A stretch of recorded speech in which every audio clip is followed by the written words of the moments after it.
Hello, friends. Today we are starting with the some with some examples of the equivalence relations, and we have already discussed about the reflexive relation, symmetric relation, and transitive relation. And the relation is called equivalence relation if it satisfy all those properties which we have already discussed in our previous videos. So after that, I am coming towards my concept that is equivalence relation. और equivalence relation के बारे में मैंने पहले ही आपको थोड़ा सा बता दिया था, तो अब जो है हम उसके एग्जांपल्स डिस्कस करने वाले हैं. ठीक है, तो आज हम डिस्कस करेंगे examples related with the equivalence relation. Our example is show that R equals to T1, T2. T1, T2 is an ordered pair which belonging to the set R where T1 is similar to T2. तो इसमें जो हमने ये symbol use कर रखा है that is for similar to, तो T1 triangle is similar to T2 triangles is an equivalence relation for set of triangles. ठीक है, अगर हम सेट ऑफ ट्राइंगल्स की बात करें तो उस पर सिमिलर टू का जो रिलेशन होता है it is always an equivalence relation. देखिए, जब भी हमें कहीं पर कोई जनरलाइज्ड कॉन्सेप्ट प्रूव करना पड़ेगा तो वहां पर हमें क्या करना पड़ेगा, क्वेश्चन का जो आंसर है वो आप जर्नलाइज्ड वे में लिखेंगे. ठीक है, तो जैसे हमने डिस्कस किया था रिफ्लेक्सिव प्रॉपर्टी, तो रिफ्लेक्सिव में क्या होता है, each element has relation with itself. तो आपने क्या करना है, आपने फर्स्ट प्रॉपर्टी जब आप राइट करेंगे तो आप लिखेंगे let T1 T2 are the two elements of the ordered pair which are belonging to the relation implies that T1 is similar to T2 means if T1 T1 मतलब अगर हम T2 को T1 से replace कर दें because we wants to check the relationship of each element with itself, so we are taking T1 T2 which belonging to R means T1 is similar to T2, which is true. Not T2, it is T1, which is true.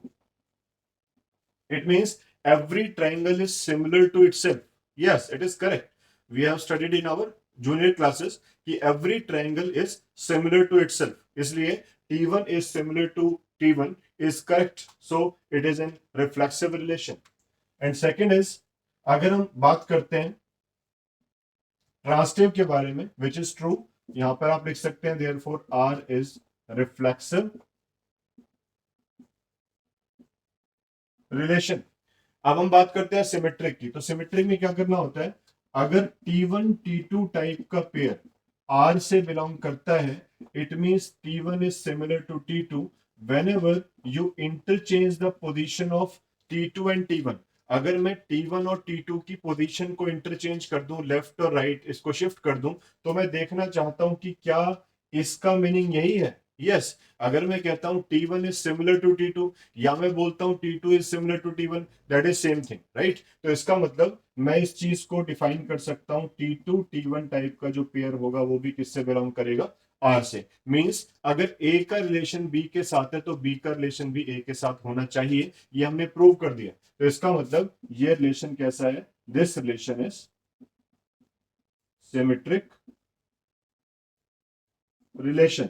And third one is transitive.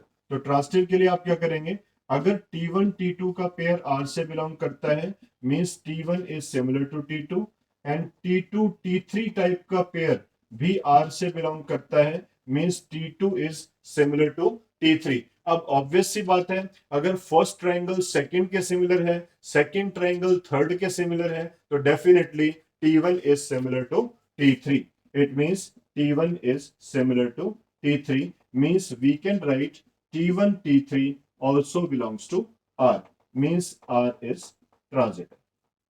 तो easily हमने तीनों properties test की और देखा कि अगर similar to का relation check किया जाए तो उसमें तीनों कंडीशंस प्रूव हो रही हैं, और अगर थ्री कंडीशंस फुलफिल हो रही हैं it means that is an equivalence relation. So the relation of similar to on the set of triangles is always an equivalence relation, right? So relation of similar to, it implies relation of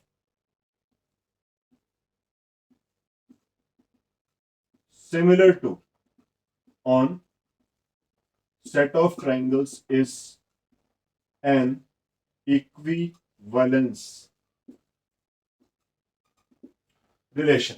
इसी तरीके से हमने जब examples discuss किए थे last video में, तो वहां पर हमने बोला था relation of equals to on the set of reals, उसमें भी सिमेट्रिक, रिफ्लेक्सिव एंड ट्रांजिटिव तीनों प्रॉपर्टीज फुलफिल हो रही थी, मतलब वो रिलेशन कैसा था, इक्विवेलेंस था।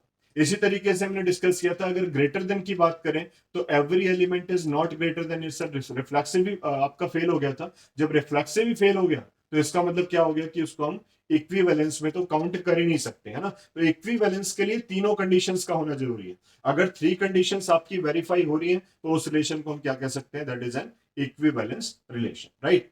आगे मूव करते हैं। We can see this example also. R is a relation on the set of integers. R contains xy type of ordered pairs where x minus y is divisible by 4.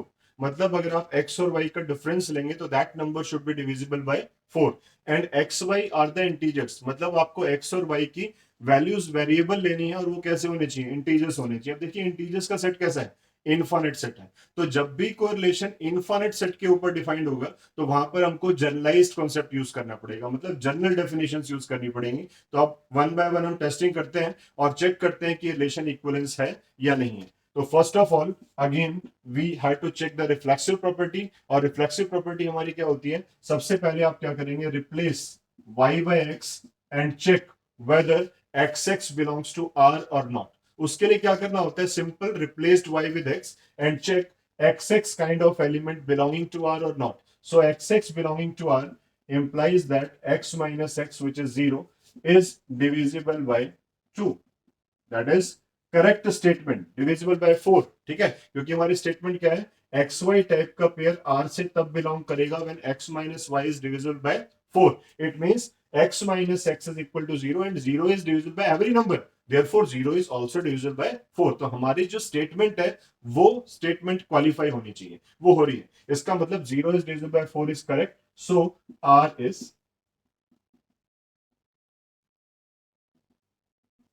reflexive relation. Second is we have to check the symmetric property. Symmetric क्या होती है, अगर x y type का pair r से belong करता है मतलब x minus y is divisible by 4, और अगर मैं इसमें से माइनस कॉमन ले लूं तो मेरे पास क्या आएगा, y minus x is also divisible by 4। देखिए हम इस बात को एग्जांपल से अंडरस्टैंड करते हैं। मान लीजिए x माइनस वाई जो डिफरेंस था आपका 8 आ गया, तो ऑब्वियस सी बात है फिर अगर आप माइनस साइन कॉमन ले लोगे तो फिर क्या होगा, -8 हो जाएगा, है ना। तो इसका मतलब y माइनस एक्स टाइप का जो एलिमेंट आएगा वो भी डिविजिबल बाय 4 होगा। अगर 8 डिविजिबल है तो -8 भी क्या होगा, 4 से डिविजिबल होगा। तो इसका मतलब क्या हुआ कि y minus x is also divisible by 4। It means yx type का पेयर भी R से बिलोंग करेगा। तो हमने किया क्या, स्टार्ट किया कि xy टाइप का पेयर R से बिलोंग करेगा, और मैं कहां पर पहुंचा, yx टाइप का पेयर भी R से बिलोंग करेगा। इसका मतलब R कैसा रिलेशन है, R is symmetric relation. And third is transitive relation, ठीक है। अब ट्रांजिटिव के लिए क्या करेंगे, अगर एक्स वाई टाइप का पेयर आर से बिलोंग करता है means x minus y is divisible by 4। अब देखिए अगर x माइनस वाई 4 से डिविजिबल है तो x माइनस वाई को मैं लिख सकता हूं it is a multiple of 4। तो we have to write x minus y is equal to 4m, where m is any multiple of 4। Like कोई भी चीज अगर 4 की टेबल में आती है तो उसको आप कैसे लिखेंगे, 4 into 1, 4 into 2, 4 into 3, 4 into 4 into 4 into m, right. तो x minus y is equal to 4 into m। Again if yz type of pair belongs to R means y minus z is also divisible by 4. It means y minus z is also equals to 4n। जैसे हमने ऊपर 4m लिया, आपकी पर हम 4n ले रहे हैं where n is also a multiple of 4। So अगर हम इन दोनों स्टेटमेंट्स को ऐड कर दें, देखिए ऐड करके देखते हैं क्या होता है।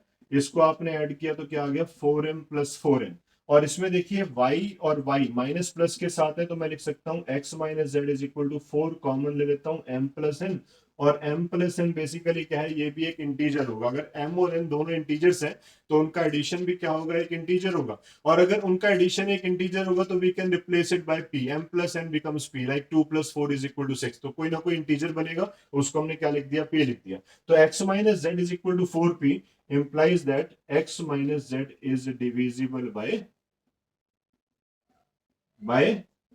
4, यानी कि एग्जैक्ट टाइप का जो पेयर होगा वो भी R से बिलोंग करेगा। देखिए कहां से चले थे, x y टाइप का एलिमेंट R में होना चाहिए, yz टाइप का एलिमेंट R में होना चाहिए, और जब इन दोनों स्टेटमेंट को क्लब किया, ज्वाइन किया, तो मुझे क्या मिला रिजल्ट में कि एग्जैक्ट टाइप का पेयर भी R से बिलोंग करना चाहिए। तो इसका मतलब क्या हुआ, ये रिलेशन कैसा है, ट्रांजिटिव रिलेशन है। तो R is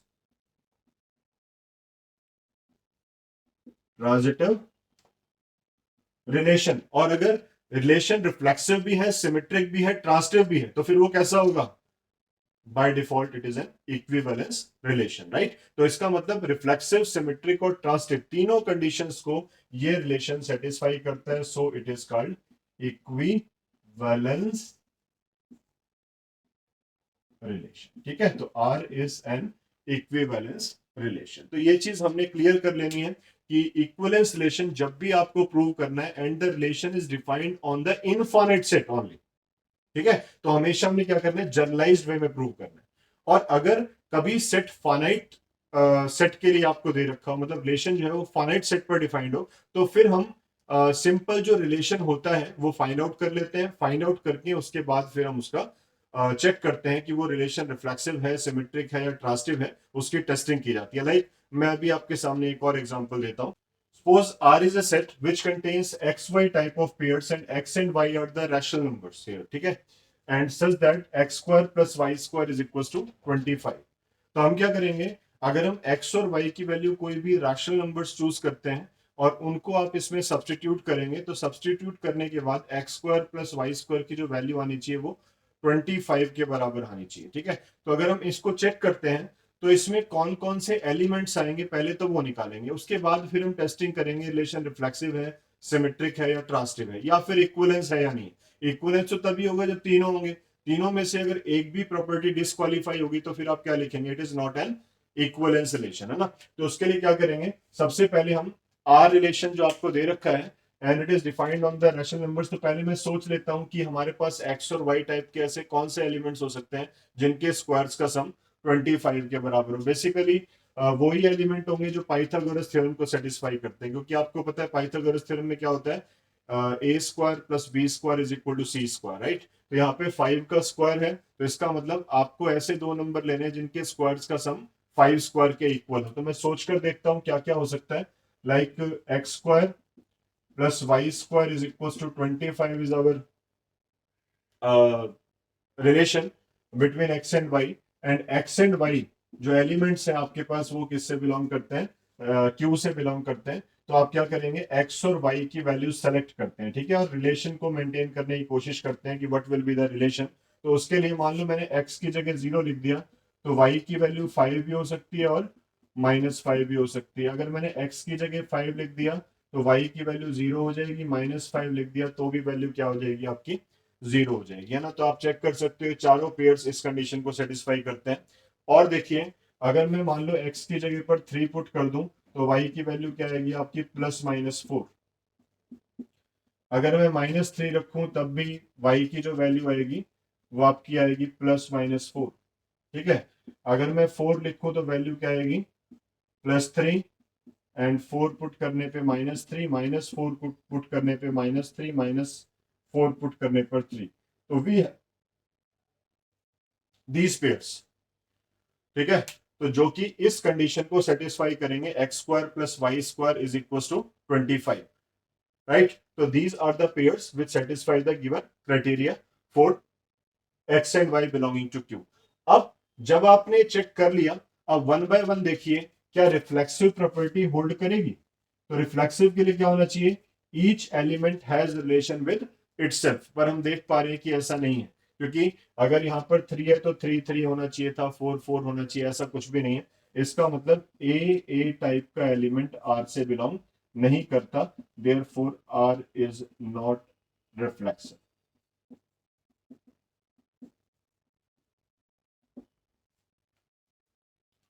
right. Second is symmetric की अगर हम बात करें, सिमेट्रिक रिलेशन, तो इसमें क्या है, अगर ए बी टाइप का पेयर आर से बिलोंग करता है तो बी ए टाइप का पेयर भी आर से बिलोंग करना चाहिए, है ना। बी ए टाइप का पेयर भी आर से बिलोंग करना चाहिए। देखते हैं जरा, देखिए 0 5 है तो 5 0 भी है, 0 - 5 है तो -5 0 भी है, 3 4 है तो 4 3 भी है ना, 3 - 4 है तो -4 3 भी है। इसका मतलब कोई दिक्कत नहीं है, सिमेट्रिक प्रॉपर्टी फुली सेटिस्फाई कर रही है। तो इसका मतलब ए बी टाइप का एलिमेंट अगर आर में है तो बी ए टाइप का एलिमेंट आर में अवेलेबल है, therefore r is symmetric relation. तो ज्यादा बात नहीं करनी, डायरेक्टली आप इसकी डेफिनेशन राइट कर सकते हैं by seeing this r. And इसके बाद हमारे पास क्या है, ट्रांजिटिव।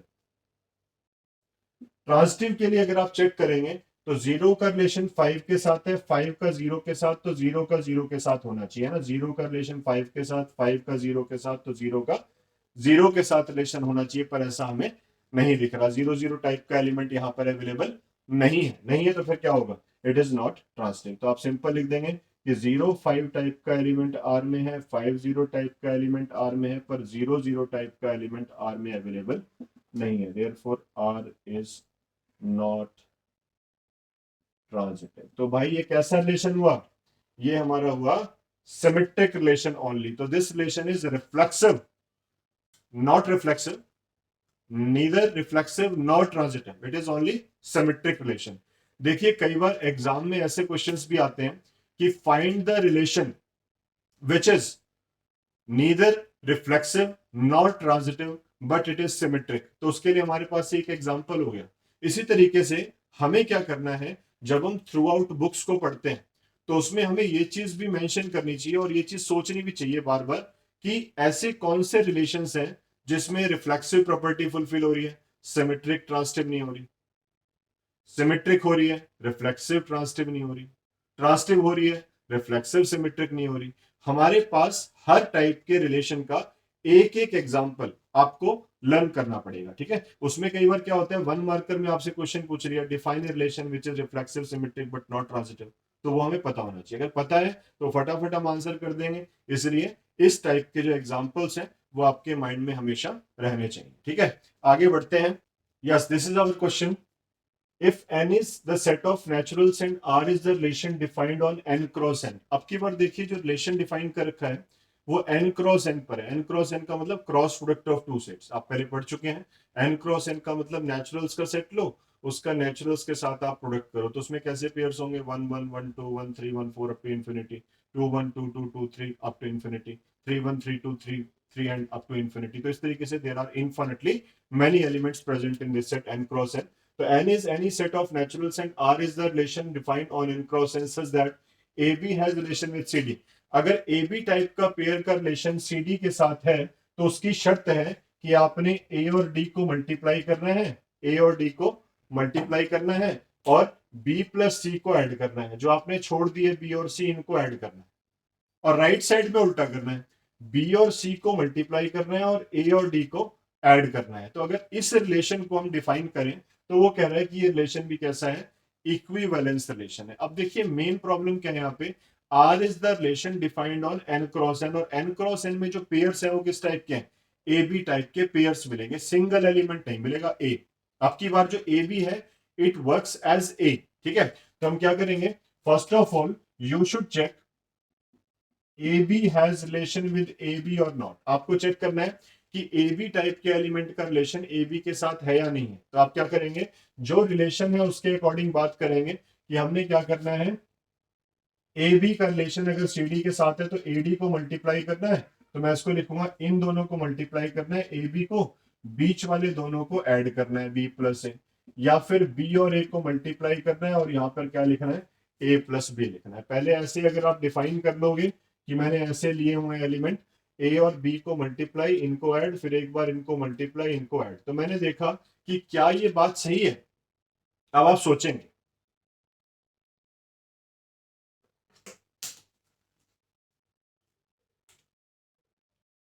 सोच लिया, है ना। अब आपने सोच लिया, क्या सोच लिया आपने कि हाँ भाई, क्योंकि ए और बी कैसे हैं, नेचुरल्स हैं। आपको पता है कि ए बी का प्रोडक्ट बी ए के बराबर होगा अगर ए और बी दोनों नेचुरल है तो, है ना। और ए प्लस बी और बी प्लस ए भी दोनों कैसे होंगे, इक्वल होंगे। तो इसका मतलब क्या हो गया कि A B is equal to B A and A plus B is equal to B plus A. तो ऑब्वियस सी बात है कि ये जो है वैल्यू वो इसके इक्वल है। और अगर ये वाली वैल्यू इसके इक्वल है, because the in case of natural number the product of naturals is commutative and addition of naturals is also commutative, therefore this property is there कि ये दोनों इक्वल है। और ये अगर दोनों इक्वल है इसका मतलब जो हमारी रिफ्लेक्सिव प्रॉपर्टी है वो टोटली सेटिस्फाई करती है कि A B has relation with A B. So R is ए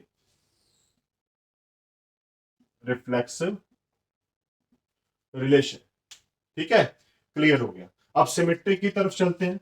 तो सिमेट्रिक के लिए जब आप टेस्टिंग करेंगे तो if A B kind of pair has relation with C D, it means A D B plus C, B C A plus D. ये तो equal है ही, पर देखिए ध्यान से समझना जो मैं करने वाला हूं। मैं इस स्टेटमेंट को तो इधर लिखूंगा और इनको इंटरचेंज कर रहा हूं, मतलब मैं बी सी को लिख रहा हूं सी बी, कोई फर्क नहीं पड़ेगा। ए प्लस डी को लिख रहा हूं डी प्लस ए, कोई फर्क नहीं पड़ेगा। इस वाली टर्म को इधर लिख रहा हूं D A and C plus B, there is no issue because A B C D all are the natural numbers, है ना।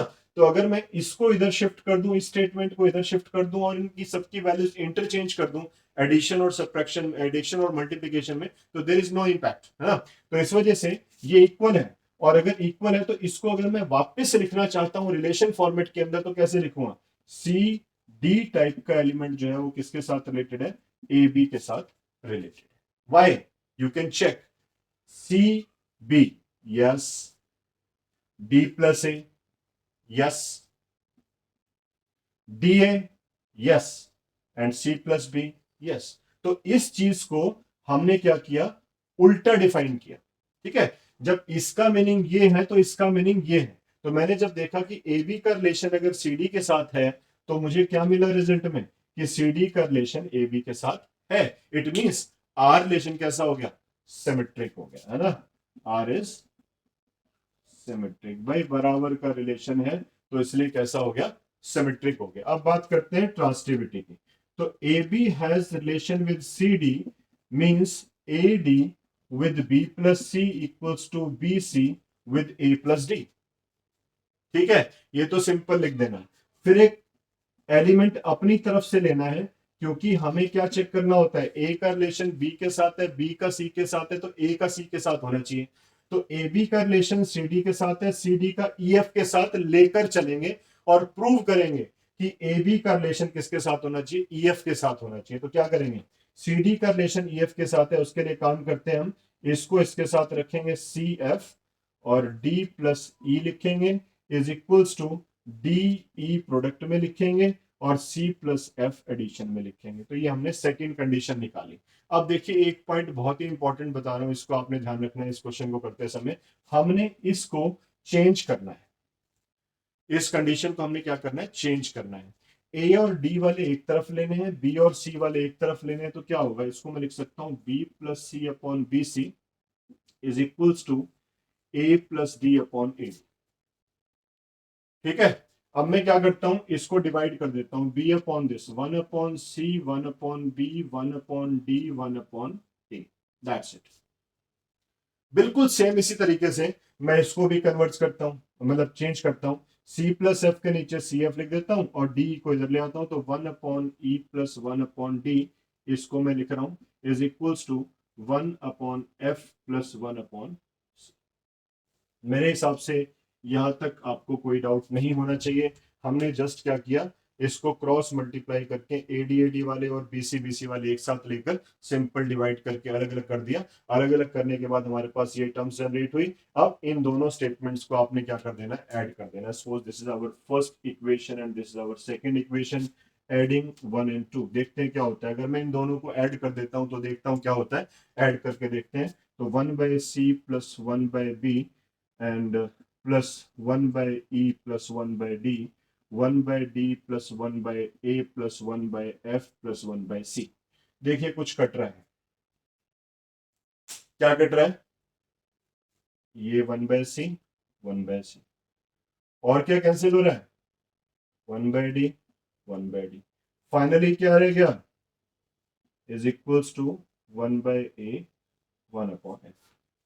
अब इसका एलसीएम ले लेता हूं, ठीक है, एलसीएम लेके देख। तो देखिए जब आपने ये लिख दिया, इसके बाद मैंने एलसीएम लिया, एलसीएम लेने के बाद इसको इस फॉर्मेट में लिखा बाय क्रॉस मल्टीप्लिकेशन, तो हमें ये क्राइटेरिया वैसा ही मिल गया जैसा हमें यहाँ पर कंडीशन डिफाइंड है। मतलब अगर मैं इसको लिखता हूँ A B has relation with E F, there is no problem because A F and B plus E equals to B E into A plus F, so this relation is transitive relation also. तो क्या हुआ, ये reflexive भी है, symmetric भी है और transitive भी है। All the three conditions are satisfied by the given relation, so this is an equivalence relation, right? तो ये relation भी कैसा है हमारा, this is also an equivalence relation after proving all the properties. Here we have considered that this relation is also an equivalence relation. तो इस तरीके से हम equivalence relation की provings कर सकते हैं 1 by 1, पर शर्त रहे तीनों कंडीशन सेटिस्फाई होनी चाहिए, then that relation is equivalence relation, ठीक है। तो इन आवर नेक्स्ट वीडियो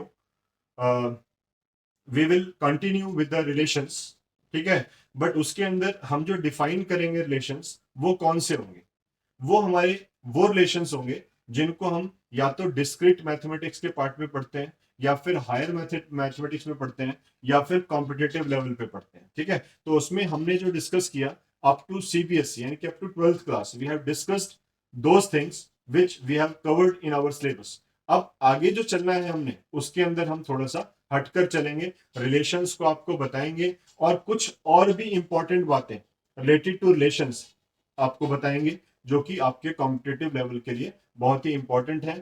तब तक के लिए मैं आपसे एक बार फिर से इजाजत चाहता हूं। अगली वीडियो में मैं आपके साथ आऊंगा और उसके अंदर मैं आपको रिलेशंस का कॉन्टिन्यूस पार्ट दिखाऊंगा कि उसमें और भी क्या क्या पॉसिबिलिटीज हो सकती हैं और किस तरीके से क्वेश्चंस हमारे पास आ सकते हैं जो कि इक्विवेलेंस रिलेशंस के अलावा, ठीक है, और भी रिलेशंस हैं जिनको हम उनके अंदर कवर करेंगे, राइट। Thank you.